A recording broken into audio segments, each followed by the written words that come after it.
What's up everybody, Bradley back with another video. Today I'm going to be doing a fragrance review, one from the house of Prada. This is Prada Luna Rossa.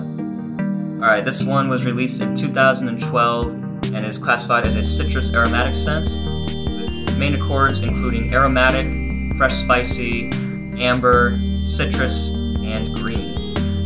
This bottle is available in pretty much 3 main sizes. As you can tell, I have one of the smaller mini bottles, but for the most part it's available in 3 main sizes. You can get a 50 ml or a 1.7 fluid ounce. You can get it in a 100 ml or a 3.4 fluid ounce. Finally, the largest size is a 5.1 150 fluid ounce bottle, or ml bottle. It'll be a big bottle, right? And next we're going to be taking a look at the presentation for this one. By the way, prices for this range anywhere from $40 all the way up to $100. So let's take a look at the presentation next for Prada Luna Rossa. Okay, now let's take a look at the presentation for Prada Luna Rossa. Like I said before, I have a 9 ml 0.3 fluid ounce bottle. This is an eau de toilette concentration. It has pour homme written right there. It's got the silver top with the red Prada band in the middle, and it has the black bottom. Overall, pretty simple box design, really nothing too much to write home about. Got the ingredients in the back. Bottom you have batch code and UPC, and the side you just have little stuff written right there. Overall, I mean, a pretty simple box. Not, like I said, not a whole lot to write home about, but it gets the job done. Just a nice looking box. We pull out the bottle from within. Here's the bottle. Very nice looking bottle. I know on the larger sizes, these little lines right here are actually see-through, where you can see the juice up at higher levels in there. And it has a clear bottom, again, with the red Prada. You can kind of see the theme running through right there. Both Pradas. On the back, same thing, not really a whole lot. And then, I know that bigger bottles actually have a little clear plastic cap that a lot of people don't like, but mine is not a spray, rather it is just a pour style. And yeah, it's been the presentation for Prada Luna Rossa. It's a pretty good presentation. Like I said, not a whole lot to write home about. It's classy, it's pretty elegant, and I think it represents the scent pretty well in my opinion. Stay tuned for the smell. Alright, now let's really quickly go through the note breakdown of Prada Luna Rossa. At top, you have lavender and bitter orange. In the mid notes, or the heart notes, you have clary sage and mint. And in the base, we have amber and ambroxan. So, guys, let's talk about the smell. What does this smell like to me? Let me open this up without spilling it. Okay. Alright, wow. When you first apply it, whether it be a spray or if you want to pour it on like mine, it is a very fresh, aromatic, uplifting scent. You get a lot of lavender straight out of the bottle. You also get a very nice minty vibe. I get this very nice cooling minty vibe. You know, Prada Luna Rossa is supposed to be inspired by the Italian racing sailing ship, I guess. And this really is what this reminds me of. It reminds me of racing on a sailing boat. It's a kind of cloudy day. It's relatively cold out. You're in the Atlantic, and you get that icy water splashed on your face. This is exactly what that smells like. It's minty. It has the icy, the jasmine, or the the lavender, very fresh.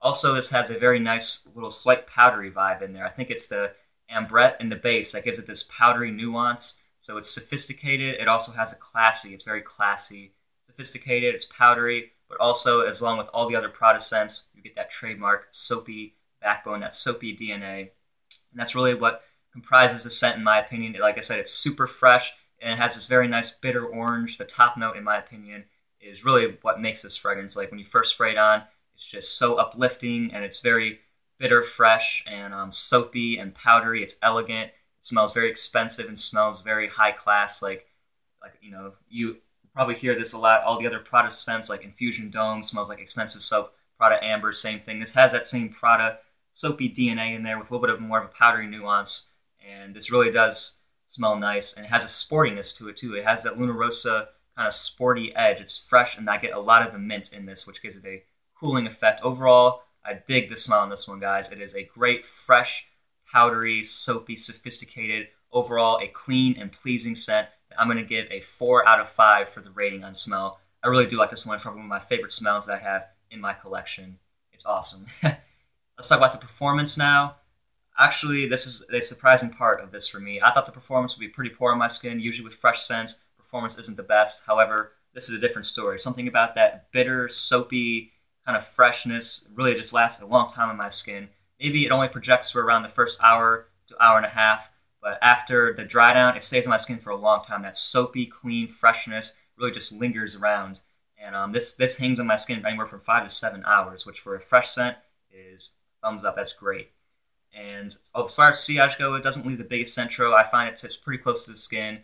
And when I've gotten most of my compliments, I found that people have gotten really close to me and said, "Oh, you smell really nice." So this definitely is, keeps to itself. It's mild mannered, but it still pushes out there with projection. It lasts a pretty good time. So overall performance warrants a 3 out of 5 in my opinion. Talk about versatility. This is really where Prada Luna Rossa shines. A great signature scent, in my opinion. Like, if you're looking for just a great scent you can wear all year round, this is definitely one because it can last you well in the cooler months as well as the hot months. Me personally, I love this stuff for the springtime. This will definitely be making a spring top 10 list for me. And I think also it does well in the summer. Something about that refreshing, minty, cooling, powdery soapiness just really does great in the warmer weather, especially the spring. That bitter kind of lavender note I think is awesome for the spring. And as far as occasions, this is one of the best work scents that I own. It's professionalism in a bottle. Like I said, it's very elegant. It smells expensive. It smells refined, sophisticated.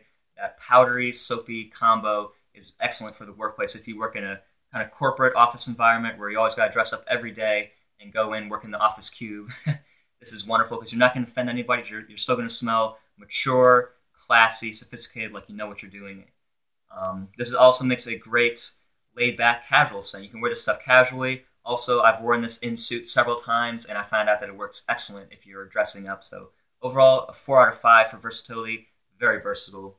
Great signature scent worthy, and if you're just looking for a great all-around scent, Prada Luna Rossa is definitely one to consider. Last but not least, let's talk about the compliments. This is one of my more complimented scents, surprisingly. I do get a lot of compliments from it. Ladies seem to like it quite a bit. And, it's just a great scent. Something about that clean bitterness that it has, that soapiness. It's still masculine, still at the same time. Something about that bitter orange gives it a very masculine, kind of in-control vibe, if you know what I mean. And compliments, I give it a 4 out of 5. Definitely one of my more complimented in my collection. It pretty much always gets me noticed when I wear this. People always notice me and more than likely will compliment me, so that's great. Really quickly, age-wise, I think this is great. If you're in the 20s to 30s, kind of just starting to work and get into that office environment, like I said, this is one of my best work scents in my opinion. And this can last in warmer weather and cooler weather. How many sprays? Probably around 2 to 3 sprays if you're in the warmer weather. And if it's in the cooler time of the year, I would go 4 sprays. You shouldn't have any problem. This isn't really going to overpower a lot of people. So overall, what am I going to give Prada Luna Rossa? An 8 out of 10. It's that good. I know it's often overlooked. Prada, though, is a great, great house, in my opinion. They put out quality scents. You can argue that all their scents kind of smell the same. They all smell soapy and clean, blah, blah, blah, blah, blah. This one is great, though. It focuses more on that bitter citrus note up top, and that clary sage has a slight herbal quality to it. The mintiness is wonderful. It's a great, refreshing scent, and I think you should really check it out. If you're looking for a great signature scent or maybe something for your workplace, if you work in an office environment where you're around a lot of people, it's definitely one to check out. So, hope you guys enjoyed this review. Let me know what your thoughts are on Prada Luna Rossa. Do you like it? Do you hate it? Leave it in the comment section down below. And this has been another review. Hope you guys enjoyed. See you next time with another one.